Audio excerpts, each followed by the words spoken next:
cup of teas, and really call on all of you viewers out there to join us in the comment section as well, because we're trying to decode what has happened overnight. What are some of the top headlines saying? I've got some Hindi newspapers, some English newspapers, some national, regional newspapers. Varghese helps out with some Malayalam news as well. And we're going to take a look at what the social media is abuzz with, what the internet is flooded with right now, what are the key particular news topics that you should know about ahead of today. And already, Varghese, it seems like we've got so much to talk about. Right here on the front page of the Indian Express says, as House panel meets on the Uniform Civil Code, Chief Sushil Modi questions feasibility in the tribal area. So are the tribals going to be outside the ambit? Is that a potential way of looking at it? Just right here on the front page, you've got the Prime Minister's picture where he's speaking to his Council of Ministers. He spoke about his Vision 2047, several other policy areas that he spoke about as well. The G20 summit, he says he's urged all the ministers to take it up very seriously. On the other hand, in terms of politics, we know there are rumblings happening in Bihar, but in Maharashtra, it's been more than 48 hours, but this power play is, far from dying out right now. Battle for the NCP. Pawar Senior sacks 9 MLAs. On the other hand, Ajit Pawar names a new state chief. Article 370 and the abrogation of it, that is made its way to the Supreme Court. That's going to be, the Supreme Court is going to be hearing that. When we're looking at Manipur, after that fresh slew of violence where 3 people were shot, 1 was beheaded, we're talking about narco-terrorism, we're talking about livelihoods of the people at stake. They just can't seem to go to work anymore. So much is happening. The Supreme Court has sought a fresh status report on Manipur. That is something that we're going to be talking about. Remember the Balasore incident, the tragic Balasore train accident? Well, the probe report is out, the CRS report is out. It says wrong labeling of location box wires led to the mix-up. I mean, that's how trivial, the cause is. Just the naming of the boxes were wrong. And that, in fact, we've seen the kind of devastation and destruction that particular accident left behind. So much to talk about. What are we going to begin with first and foremost, Varghese? I'm really excited about what's happening on the political chessboard when you're looking at national politics and state politics as well. Because Maharashtra, let's not forget, in Bihar, already rumblings are there. You've got the BJP ministers who've come out time and again said that, Nitish Kumar we've got no room for, but doors are open for anybody else who wants to come and join the BJP. The Maharashtra model, as we call it, the ability to split a regional party, I think that is what they are looking at. But I think we should start, Kabir, with something that has been in the headlines from Sunday onwards. And we, in fact, called it the Sunday political bomb because nobody was expecting that kind of a political development. The Pawar play? And I'm just picking up the Tribune, Kabir, and look at the headlines that has gone on the Tribune. Interesting. Sacking spree in NCP to wrest control. So, we have ideally put that story up saying that who is actually in power, or rather which power is in power in NCP, because here when Ajit Pawar, what's your call? I think we should put I would stack my cards with the older Pawar, because many at times he has navigated through a lot of such political factors as well. And the sacking spree in NCP to wrest control is very interesting because Sharad expels MPs Praful, Tatkare, Ajit axes state chief, stakes claim to symbol on Sena line. So Ajit has already gone to stake claim to the entire party. Its symbolism, because moving out and creating another symbol, another kind of a situation is not easy. You're talking about the entire NCP coming under Ajit Pawar's control. So this is an attempt to go ahead with that. And let me read a few of the interesting tidbits that are there in the Tribune. And Tribune has beautifully put it out also. What laws says on MPs expelled from the party? Okay, that you have Praful Patel. There is no automatic disqualification from Parliament under the 10th schedule, which is anti-defection. The law says member will continue as an unattached MP as per the direction of the Speaker. So the Speaker, it is up to the Speaker to decide how his status will be determined. So much of responsibility on the Maharashtra Speaker as well. Let's not forget what happened with the Shiv Sena. Yeah. Now, an MP will attract under anti-defection law subject to Speaker's decision if he joins a new party. So here they are not joining a new party. They technically in remain, but been thrown out of a party. The number game now. If Ajit Pawar's claim of 36 NCP MLAs backing him is true, BJP Sena regime will have a support of 181 in the 288-member House. The BJP has 105 MLAs and Eknath Shinde-led Shiv Sena has 40. Speakers yet to rule on the disqualification petitions of 16 Sena MLAs, including that of Shinde. So this is already happening in the background, remember. So look at the numbers that are stacking up. 105, 40, and now if this claim is true, 36. So I think all this is something that we'll have to keep an eye on. And interestingly enough, this is something interesting that has been put out, not backing Ajit. That is what Sharad has said. This, that I am backing Ajit, is a mean thing to say. I have set out a tour of Maharashtra to galvanize the cadre. Some of our people have fallen for BJP tactics to break other parties. Now, this means that Senior Pawar at his advanced age of 80 is now going to tour the whole at of Maharashtra. 82, Varghese. That's what. So this is what the Indian Express says. It says, at 82, Pawar hits the road to revive party. At 82, veteran politician and Nationalist Congress Party chief Sharad Pawar hit the road early Monday morning to commence a tour of the state to instill faith among the party workers, revive the party, and build something new for better results in the future. Building something new for better results in the future, I categorically remember as soon as the Sunday bomb had dropped, Sanjay Raut had put out a tweet where he said that I've had a word with Sharad Pawar, and Sharad Pawar has vouched that he is going to bring Uddhav Thackeray back. He is going to make sure that this kind of politics is not going to sit well with the people of Maharashtra. But why just the people of Maharashtra?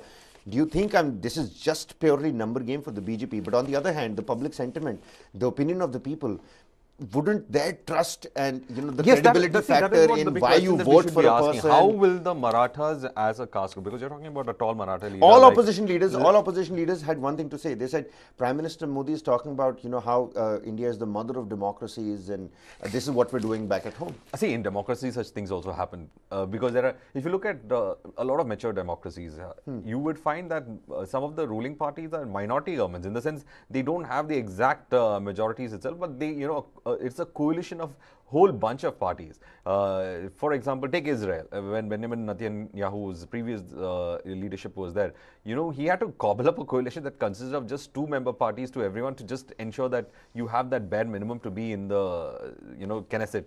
So in all democracies, it's going to be like this. You're going to find people breaking away, coming in, adding new ideas, trying to say there's alliance. It is the politics of the day. So I think we should just relegate to that. But interestingly enough, I've also stumbled upon this Hindustan Times article. Ajit's rebellion sparks a bitter Pawar versus Pawar fight for NCP. That, in fact, the Tribune also has taken account of it.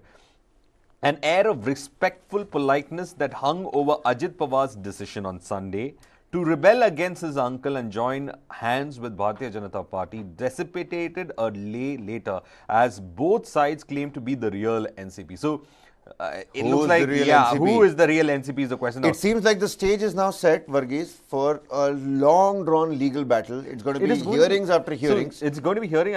One already is not yet resolved. That is the Shinde faction-led, Shiv Sena's issue is not yet resolved. Now we have another one. Both are regional parties and both are technically fighting for their survival right now, because the BJP has killed what I would call as the nuisance value of both regional parties by trying to destroy them from within.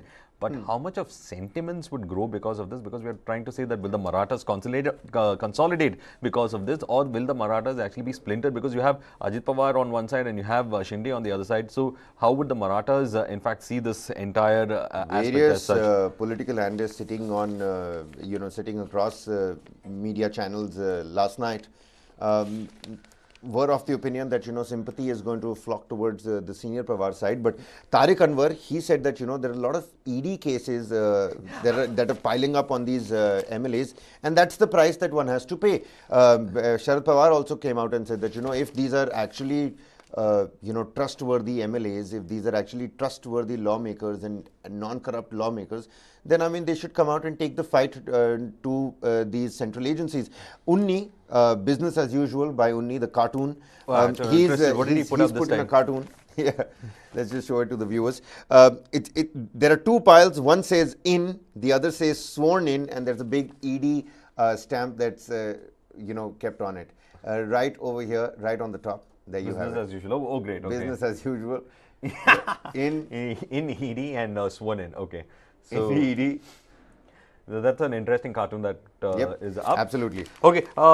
By then, let us in fact, we'll try to end this. I'll just show you this picture of how Pawar is, back on the ground with his this thing. I think this picture says it all as what is happening in Maharashtra, and I think this picture it shows that the man has hit the ground, and this time he's hit the ground. Lot of crowd, with, too much crowd. Too much crowd, and he's hit the ground as well, and he's trying to have that public connect. And this picture shows it all that what's actually happening in Maharashtra. So that is the Pawar game that we are in fact seeing right now, and I think let's wait and watch because it's going, as you said, long drawn legal battle. Long drawn legal battle. Which Pawar has the power, the Pawar play. I mean, those kind of word. Who's in power? Pawar play and word play. These two things are going to go hand in hand for the next couple of days. Yeah, that's for sure. But more importantly, what does this mean for the democratic principles of our country, the way the constitutional works happen,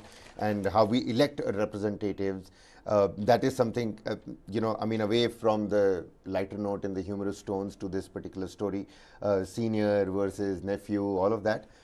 It's important that we talk about that as well. Moving on, Manipur. Let's talk about Manipur real quick.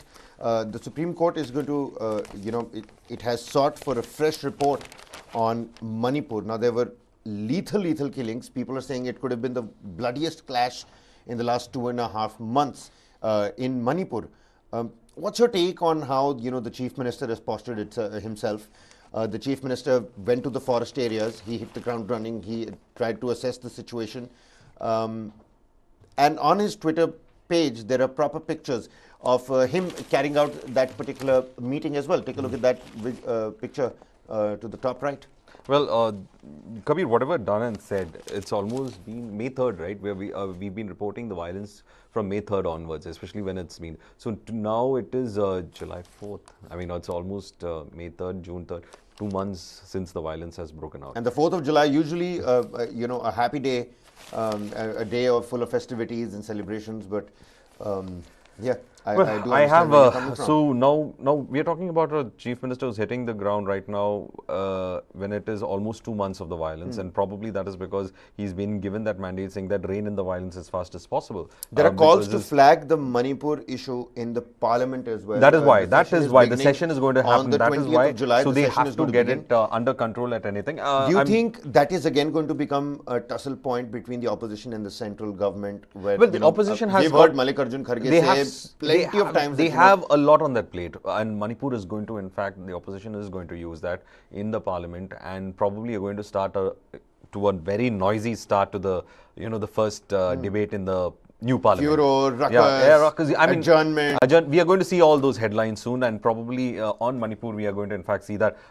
I have an article which is saying that situation is slowly improving in Manipur. This is what the government is saying, and as you rightly pointed out, SEC's report. But there's something, one more interesting, I think people in Manipur will also would want to know that schools to reopen from class 1 to 8 from July 5th. That is tomorrow onwards, we would have the schools reopening. The Manipur Department of Education has issued an order on Monday stating that schools for classes 1 to 8 will start from July 5th, nearly 2 months after the ethnic violence between the Meiteis and Kuki communities rocked the northeastern state. So that is one thing that we should do. Then there is also another report of a fresh gunfight in Imphal West. No one is hurt in that. A gunfight broke out between two groups in Imphal West district on Monday. Again, Kabir, this just points out to the fact that there's too much of weapons on the ground. This comes after 3 people were shot dead and another beheaded along the Vishnupur-Chuchandpur border in the state. This is still the the flash point where this thing keeps happening. And right now, some of the figures that are coming in is that at least 120 people have been killed in Manipur since May 3rd, and let's hope some kind of better sense will prevail. Meanwhile, the big story, of course, is that the SE's sought report on this, and the Supreme Court on Monday directed the Manipur government to submit an updated status report by July 10th to furnish details of the steps taken to curb the ethnic clashes that have overrun the northeastern state since early May, claiming at least 120 lives. While the state government submitted that the situation is improving, albeit slowly, the top court has called for the latest report, setting out the And measures rightly so. undertaken. And rightly so. I mean, this is an e-copy of the Tribune. It says security implications of Manipur mayhem. The situation can rapidly go out of hand if political considerations obstruct the deployment of security forces. The article also goes on to say that the volatile situation in Manipur is dominated by several narratives ranging from ethnic cleansing to narco-terror and the Christian-Hindu conflict. However, the fact remains that sponsoring mercenaries or armed groups on the basis of ethnic or region-based loyalties is a self-destructive exercise. And we've already seen how the community on the ground continues to be divided. So, in that sense, when the Chief Minister comes and says that, let's forget and forgive and let's move on, isn't that what Manipur needs right now? I mean, everybody's very loosely called out the Chief Minister and said that, he's a supporter of the Meiteis community. The Chief Minister has his own biases. Do you think that this step by the Chief Minister, where he's come out and said, he gave that emotional interview to the agency as well, he tore his resignation letter, the amount of people that got collected outside his house asking him to refrain from stepping down, and then him coming out and saying that, let's forget and forgive and let's move on, and, kuki, meiteis, all everybody's bhai. I mean, isn't that what we were looking for in the first place? Kabir, we have to appreciate the fact that he did come out to the media, he did make the appeal, everything. But the question that we should be asking is it a little too late right now? Because better late than never is also a similar idiom, no? Better, it is. I mean, I agree with you that, when it comes to the issue about Manipur, I mean, there is a lot that could have been done right now, but right now it is too late. But at least, as you pointed out, better late than never is one option that we should be looking at. And also, we should, Kabir, let us take a point of view from one thing about Manipur.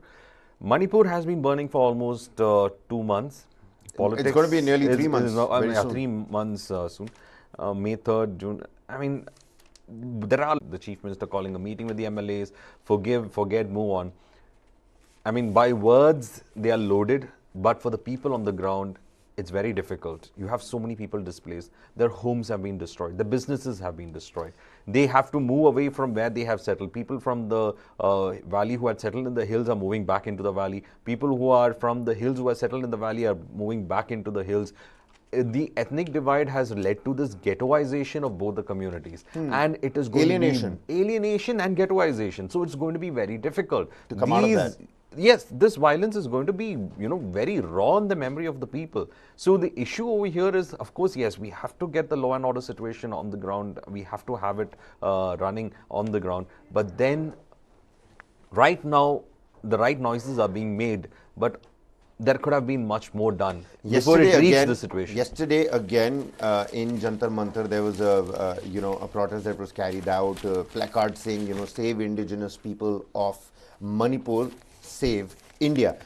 Now, again, some positive steps that the Chief Minister has taken when it comes to Manipur. It says, Manipur Chief Minister N. Biren Singh announced on Monday that students from classes 1st to 8th would be able to return to school from the 5th of July as his government rolls out a series of confidence-building measures to get the restive state back on the rails, including special protection for farmers and demolition of all illegal private bunkers in the valley and the hills. Classes 9 to 12th will resume once prefabricated houses are ready for displaced families currently sheltered at various relief camps. So, I mean, we thought that, after the Home Minister's visit, the train that had started moving a little bit had taken a complete halt.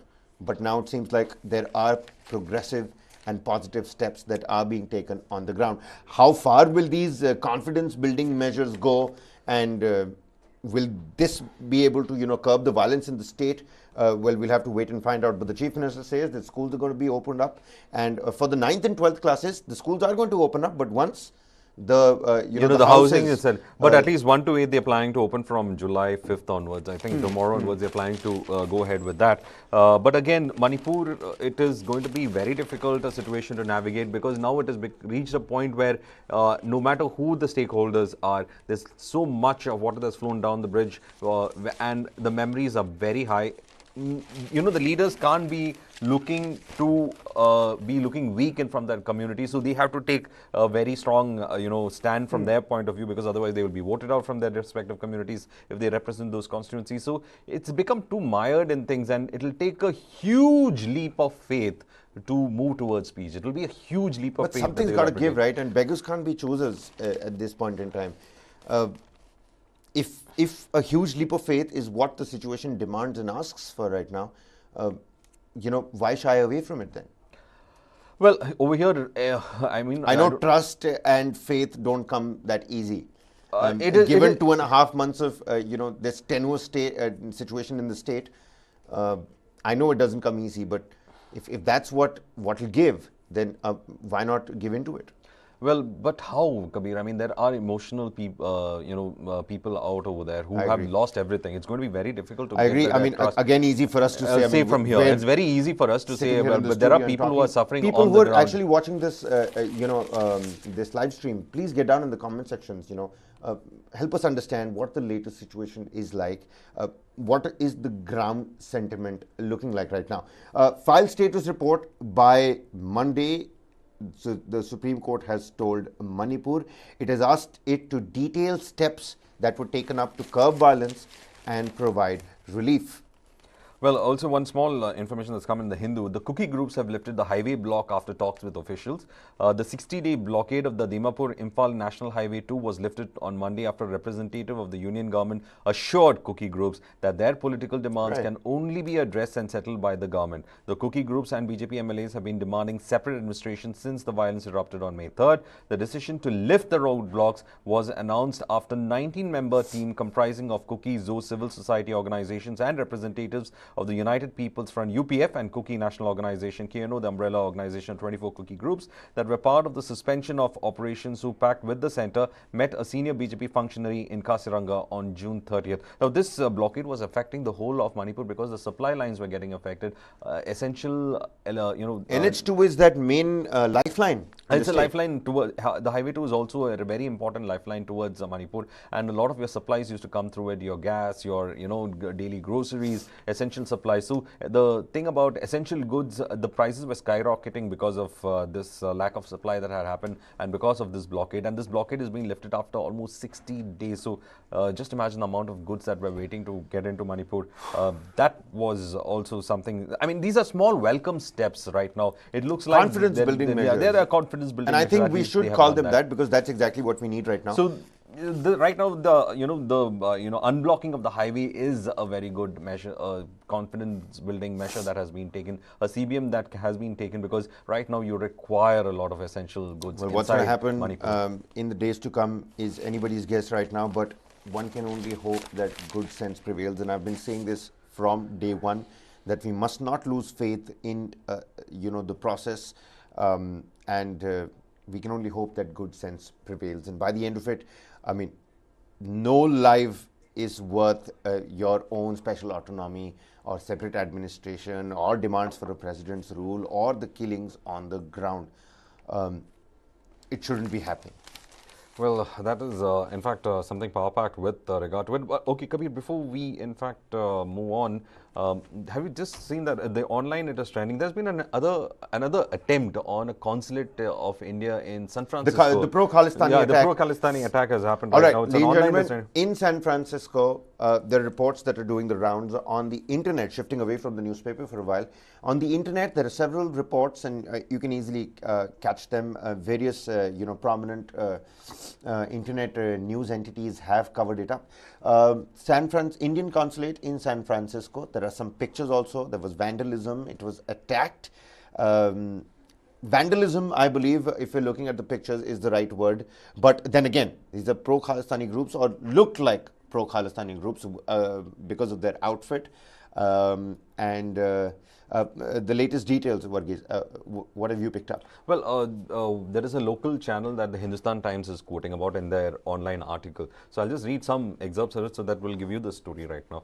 What you said is true. There's been an attack on it. What the local channel is saying is this, that Khalistani radicals set the Indian consulate on fire between 1:30 a.m. and 2:30 a.m., but it was quickly doused by the San Francisco Fire Department. The report added that while the damage was limited, no staffers were injured in the incident. Khalistan supporters reportedly released a video in connection with that incident, and of course, they have said that they have not been able to verify Any word from the authorities in San Francisco? Well, what we understand is that some of the higher-ups in the diplomatic corps of the U.S. has condemned it and said that they will give investigating the matter.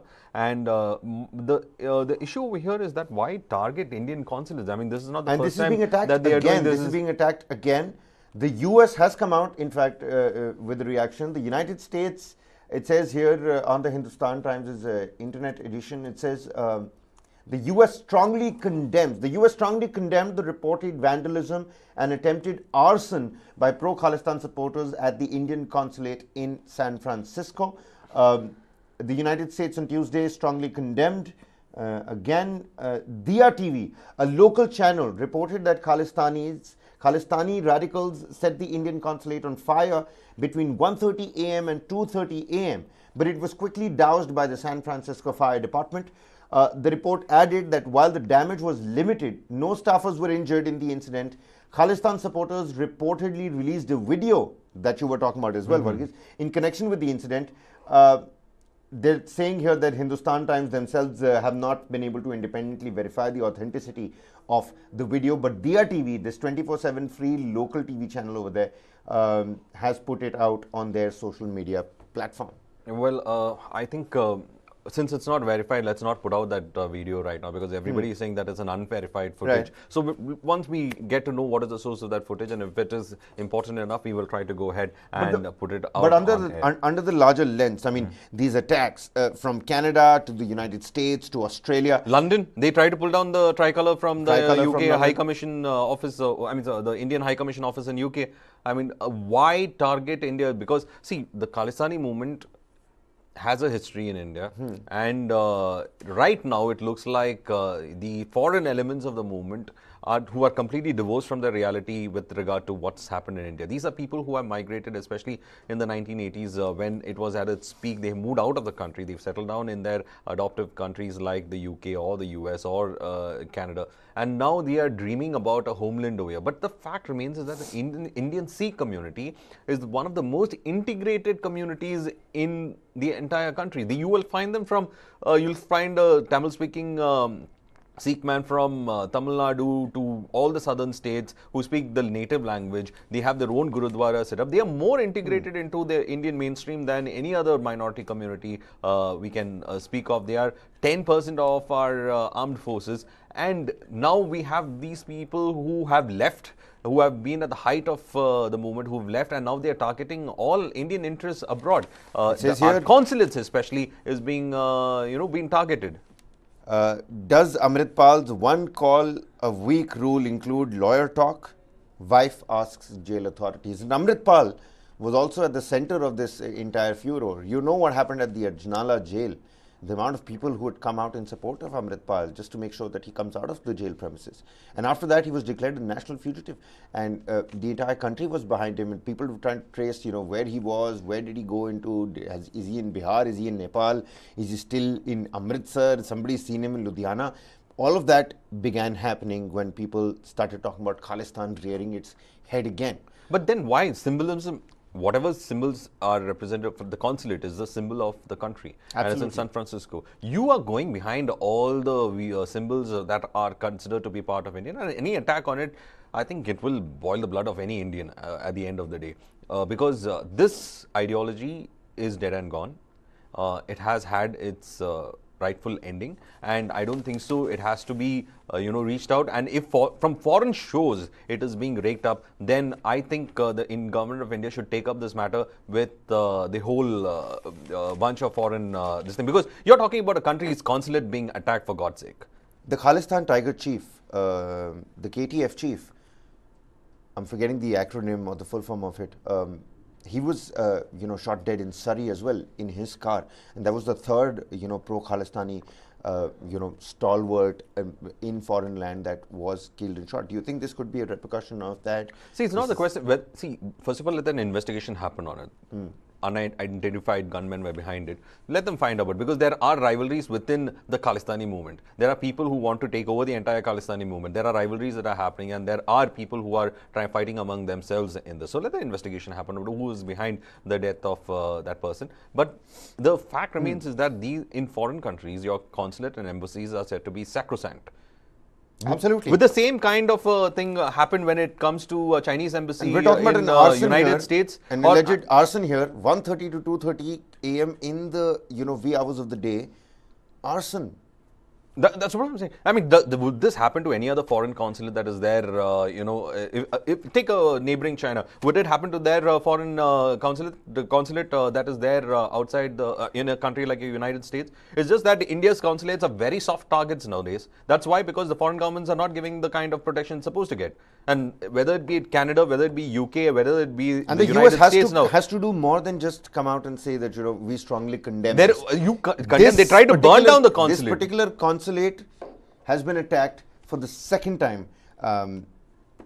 That's what needs to be They tried to burn down the consulate, and there was a planned arson that was looking, and therefore they have to open up a criminal proceedings on this. They have to get the people who are behind this on book, and I think the Indian government should also pressurize these nations, because a lot of nations seem to be pontificating about what should happen in India, but they need to be ideally shown what is happening in their countries. You know what, Varghese, before we move on, I just want to show the viewers something really interesting that's caught my eye on the in the Times of India. It says Kerala rose into Wimbledon posters.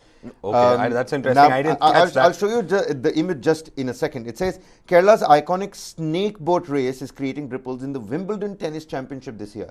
A poster showing prominent players in tennis attire rowing two Irutkuti boats in the backwaters against the backdrop of a lush coconut grove has been put up on the championship's digital platforms, including its official Facebook page. The image is accompanied by an emoji of Kerala and London shaking hands and a caption that says, "Ready for the annual annual boat race, beg your pardon, who will be lifting the 2023 Wimbledon Championships?" Take a look at that. That's the picture that we have. These are those two boats. And everybody is in Wimbledon all white tennis attire. It says Kerala rose into Wimbledon posters. That's the iconic snake boat, and it says okay, this is really interesting. I never expected Kerala rose into Wimbledon posters. That's a very interesting pic that is there. I mean, that is kudos. I'm from Kerala. I mean, I have my origins in Kerala, so I think I'm a little bit biased when I see that. Yeah. Very happy about it. Can't wipe that smile off your face. I'm really, intrigued with the way chief ministers put out their advertisements on the front page. Today, you've got the Tamil Nadu chief minister. The Tamil Nadu chief minister. Oh yes, says Tamil Nadu tops in electronic exports in India. And whilst I'm showing you this, I don't really want this show to become something about who's the better advertiser here, who's doing more for whom, and what's got better quality in terms of their dissemination of information. This is just about what's been happening overnight and what are the top headlines that you should take a look at. Just a candid conversation about that. Article 370, Varghese, that is something that we need to speak about as well. SC2 here pleads against scrapping of Jammu and Kashmir's special status from the 11th of July. PDP chief Mehbooba Mufti, she was quite early on Twitter. She said that these arguments need to take place. She has her own viewpoint over it, and certainly with the kind of economical advancements the valley has also seen ever since the abrogation of Article 370. A lot of people in the valley are happy with the abrogation. But then on the other hand, you have these targeted killings that have not really gone down. The latest report says that the numbers did again come up. The spew of those attacks have also gone up. But taking a look at the politics behind it, the judicial systems at play behind it, how are you looking at this information? Article 370 making its way to the doorsteps of the Supreme Court yet again. Well, this Article 370's abrogation, I mean, there were a whole set of pleas that had come on its abrogation, whether it was done in the right way, not done in the right way. The process was carried out. I suppose, they call it the double key element, in the sense that there was a process that it could be perpetuated forever. But anyway, the current government was able to put a lock and key to that key element that they had put a long time ago, saying that you cannot keep on perpetuating Article 370.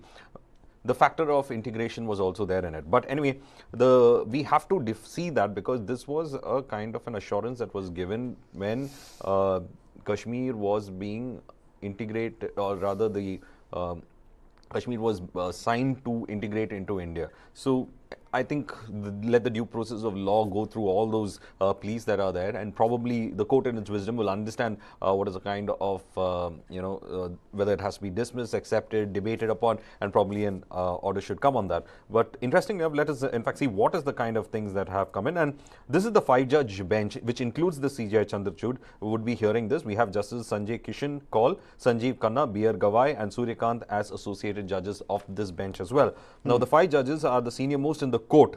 Absolutely. Yeah. And also the members of the Supreme Court Collegium. Justices Khanna, Gawai and Kant are in line to be CJIs. Yeah, except for Justice Kaul. Yeah. Except for so Justice Kaul, everybody is going to be in line to become the Chief Justice. So that means if you look at the composition of the bench that is you're going to hear these pleas on, especially Article 370, they are learned judges who have had a huge experience in looking into the affairs of the Constitution, the way the articles have been formulated and how its implementation, execution happens, and whether the actions have been timely taken by the government or not, and how that actions have to be taken. So they are in the know of the nitty-gritties. So it's a very senior panel of judges who are going to listen to this, and I think it is really important that any student of law also would want to in fact refer to how they are going to look into all these pleas. But anyway, the case was last mentioned by the petitioners on February 17 for early listing, and the CJI had agreed to give a specific date for hearing. The Article 370 case has been pending in the Supreme Court for almost 2 years. All right, 2 years. The case had not come up after a 5-judge bench refused to refer the petitions to a larger bench in March 2020. The petitions have challenged a presidential order on August 5, 2019, which took away special status under Article 370 of Jammu and Kashmir. The article had accorded special rights and privileges to the people of Jammu and Kashmir since 1954 in accordance with the Instrument of Accession. So the special status was bestowed on J&K by incorporating Article 35A in the Constitution. Article 35A was incorporated by an order of the President Rajendra Prasad in 1954 and advice of Jawaharlal Nehru's cabinet. So these fundamentals that gave the rights and privileges to the people of Jammu and Kashmir is something that we would be looking at. And also, remember, it was a state that had its own constitution. It had a separate constitution to itself, and it was also a state that had its own separate state flag. So it had a lot of degree of autonomy when it comes to Article 370, and it was again enshrined by incorporation of Article 35A, which was supposed to say, the Instrument of Accession had negotiated this with the then government in 1947-48 period. So the bigger issue about the accession is something that is involved in this, and then also the other bigger issue is that how much of Jammu and Kashmir had to be fully integrated into the state of or the Republic of India is also the question that is being raised over here. So anyway, these are legal questions. One interesting aspect as well here. These are some just before you go ahead, I'll just say these are some of the legal aspects that are going to be discussed threadbare if the plea is accepted for hearing. So let's see how it is. It says Faisal, who filed the first plea against the 370 dilution, wants out as petitioner. IS officer Shah Faisal, who moved the first plea challenging the validity of the centre's August 5, 2019 order challenging, defanging Article 370, and another petitioner have filed fresh applications seeking deletion of their names as petitioners. Now, Faisal, a 2010 batch IS officer, resigned in 2018 and floated a political party. However, his resignation was rejected by the centre and he was reinstated in service. The SC admitted the petition on August 28th, just 23 days after the centre took the decision to scrap special status for Jammu and Kashmir, and had issued notice to the centre and J&K government while referring the petitions to a 5-judge bench. All eyes on the 11th of July, as far as I can see. Varghese, Yes. it is going to be again a going long to be a drawn big, legal hearing. yeah, Day by day, a schedule is going to be made. Let's not forget 4 out of these 5 judges, Senior well, 3 most out of the other 4 4 of the 5 CGI, apart from Chandrachud, the Chief Justice himself, are in line in seniority are to in line. be CGI. So Absolutely. Before we talk about the rail probe, the Balasore rail probe, a really interesting piece of information, and if you could zoom in on this, it says a Pak woman finds love in India via the gaming app PUBG and has sneaked in with 4 kids, says came to India only to marry him. This is Seema Haider. I'll just show you the pictures. 27 years old, a mother of 4 from Pakistan, who met Sachin, who's 22 years old, from Greater Noida, who worked at a grocery store online while playing PUBG. So the news right here at the bottom left anchor. That's the news that we're looking at. Pak woman finds love in India via PUBG, sneaks in with 4 kids. They fall in love, and she decides to come to India with her kids after meeting Sachin in Nepal in January. So there is a meeting also that's happened. In mid-May, she enters illegally via Nepal, then takes a bus to Delhi, moves in with Sachin, living happily ever after. we the heard Chinese about dating apps, the Chinese- Facebook, Twitter, yeah. everything. But this PUBG being a dating app, I mean, a secondary function of So PUBG is a all dating app. apps out there, Hinge, Tinder, I think they'd better Bumble, put some games into there. all matrimonial websites also at play. I mean, learn something from the Chinese. It's not only about shooting, it's also about camaraderie and building a life, isn't it? Coming back to that tragic incident that we were met with earlier in May. Balasore. In June, rather. June, I beg your pardon. In June, in the first week of June, there was a rail probe that has been put into this train accident, the Balasore train accident. The rail probe finds lapses and faults with the station master. In big, bold, red letters, it says that accident could have been averted. I was reading in the Indian Express, it said that, the labeling of the boxes was wrong. That's why the wiring issue and the wrong command, for whatever reason. There is pure human error at play over here. And what breaks my heart is the fact that it says it could have been averted. I mean, human errors can be averted, but we should also understand that the railways is such a massive network, once upon a time considered to be the largest employer in this country, and still employs a huge number of people. It is possible that human errors can creep in, but the issue is that how much of that human errors have become fatal like this. The fatalities that it is causing should be the cause of concern, and where we can eliminate human errors, that should be the focus study over here, because I think a lot is being left to chance in the railways right now, despite introduction of new technology to avert a lot of these crashings. You were reading from the Times of India, I think. I'll just take to the Hindustan Times. Faulty signaling due to 2 botched repair works. Now, this was because of a repair work that was carried out in 2000. Botched repair works. And it was including one that was carried out in 2018. 1 hour before the accident, led to the Coromandel Express being sent on a collision course with... See, the issue is that from 2018, the repair work has been a time bomb that's lying, and that has been aggravated to a repair work that has been, carried out 1 hour before that. So, this was a time bomb that was lying from 2018 onwards. That is the shocking part of it. And the findings of the Commissioner of Railway Safety, CRS, A.M. Chaudhary, attribute the cause of Balasore train accident, the deadliest in the country in 3 decades, to lapses due to human error. The report noted that a similar incident had happened in Bankariabaz station in Bengal under the Kharagpur Railway Division on May 16, 2022, when wrong wirings led to train to take different route than those intended by the signals. Now, this is really, really shocking that, the entire, as I told you, it's a massive network, and the entire thing is relied on the wirings and the signals that go through those wirings. And there was no one to check it. That is, I mean, these people who lost their lives. Remedial actions could have been taken if repeated unusual behavior of switches connecting 2 parallel tracks was reported by the station manager of Bahanaga Bazar. Indicates tragedy could have been averted. The report also says there was a similar incident on the 16th of May 2022 at Bankranayabad station in Kharagpur division on account of wrong wiring and cable fault. So similar fault at play. So, Initial Kabir, response the to such question- disaster should have to be faster is the bottom line of the report as But well. Kabir, the question we should be asking is, if you have a similar kind of a faulty situation coming in, then the railway should go for a complete audit, because that means this is possible that this is lying at any everywhere. place. Any This is place. possible at any They should place. go on a complete safety audit of the entire network then. Because a similar kind of incident that has been reported again quite recently on May 16, 2022, that means there could be such fault. They should be going for a complete safety audit then. Otherwise, we don't know whether these are time bombs that are sitting in some other place and then some accident happens. You know, the report essentially has put pretty much most of the blame on the station master, who failed to notice the signal abnormality. He could not rectify it. These behavioral changes and abnormal behavior in the signals was something that should have been reported faster.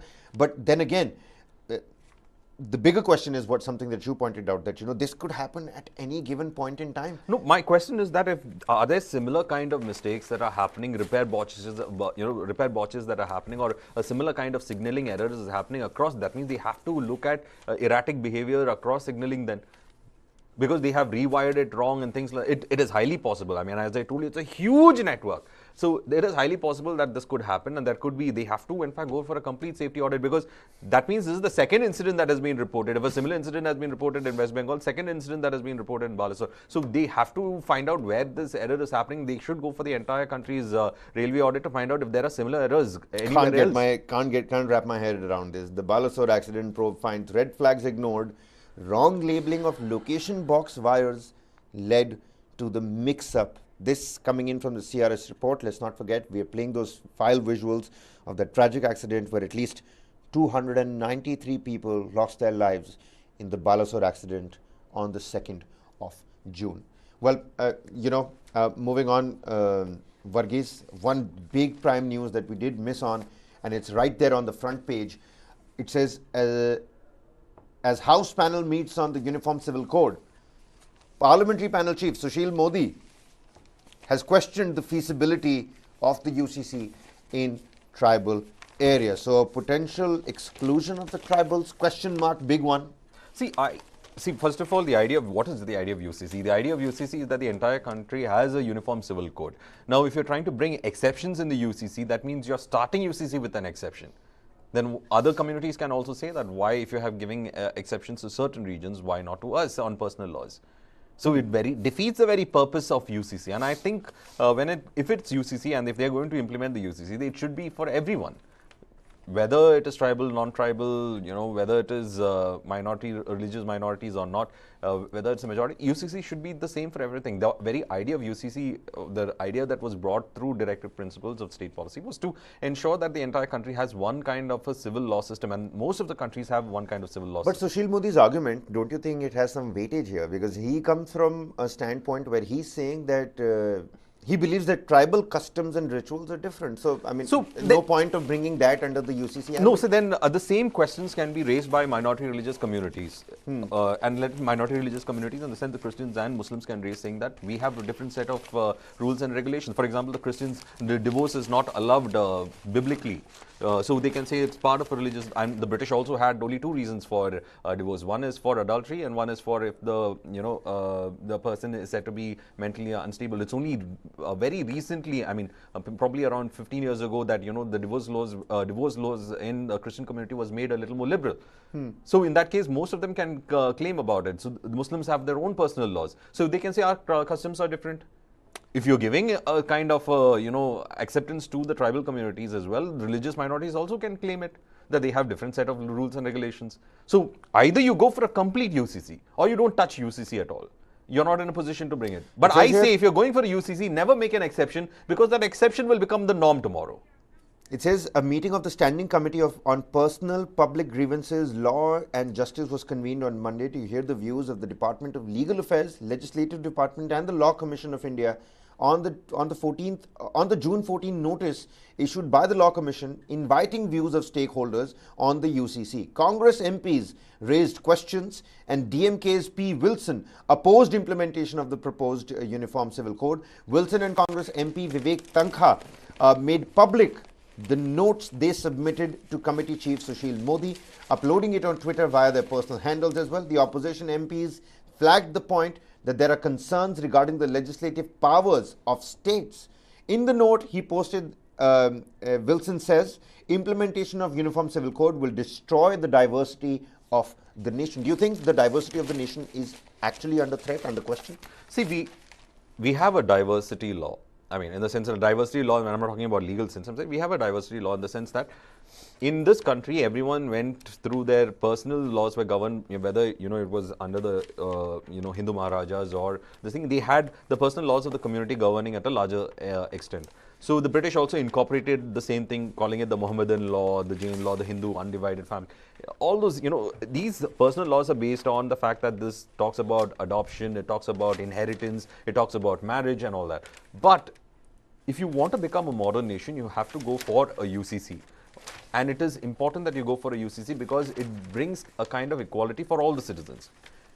But you can also argue saying that by accepting the personal laws of other communities, you are also trying to ensure that the citizens from each community get a fair treatment under the constitution. So right now, either the choice is either you go for a UCC completely without exception to anyone, because if you start the exception, then the list will start growing. So UCC in its very purpose will be defeated.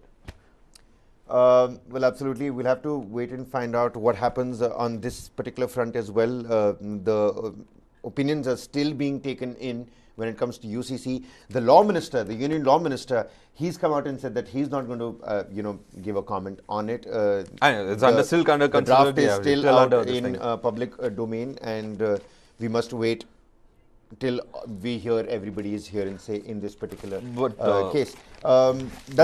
Seems like we've wrapped up most of the stories for today. That's what the day looks like essentially. Yeah, UCC. But in fact, 8 Palestinians killed in a major Israeli army ops in West Bank. The Jenin attacks. Ladies and gentlemen, we're going to leave you with these, visuals, some shots of the Jenin attack in the West Bank area. Again, you've got firing that took place. These are visuals. Take a look at those.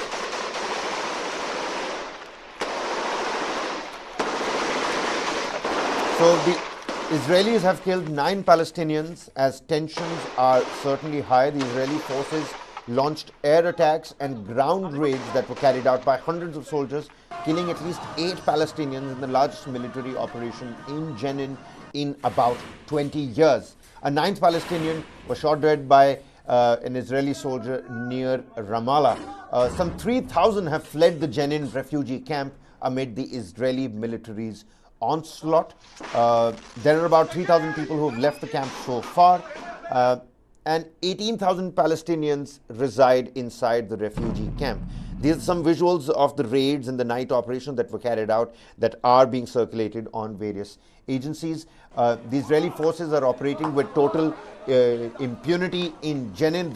Those are the allegations that have come out. This is by Rami G. Khoury, who's the co-director of the global engagement at the American University of Beirut. He says the level of intensity of the latest attack by Israeli forces was far more than the population of Jenin had ever experienced before. This right here, Varghese, is Palestine and Israel's this is going to continue as long as the settlers are going to be attacked, and therefore I think at the moment Middle East is going to be quite especially this region, Israel-Palestine area, is going to be a tinderbox because the settlers are there on one side, because they had 4 Israeli settlers were first killed, and this had led to this kind of a military operation that has been carried out in Jenin, and I think it's going to continue until they get the perpetrators. And it's not going to die down anytime soon. The EU Middle East peace representative has warned before you major end, we're at a real short of time, Varghese. No, I just want you to show that picture once again. That's all, and you can end it. Which one? That Kerala, rowing the boat.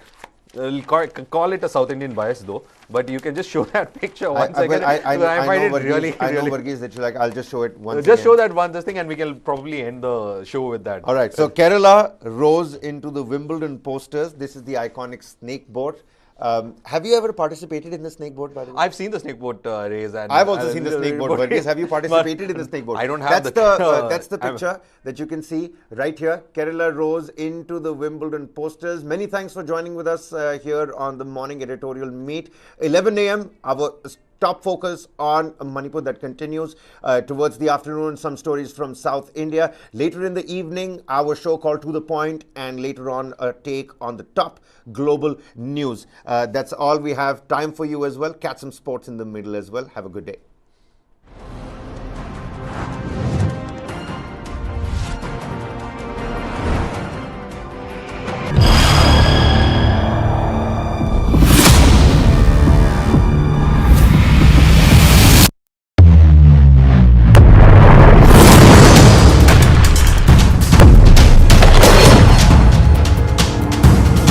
He thought he could outlast us. And 1 year later, the evidence is right here in this room. Who will blink first?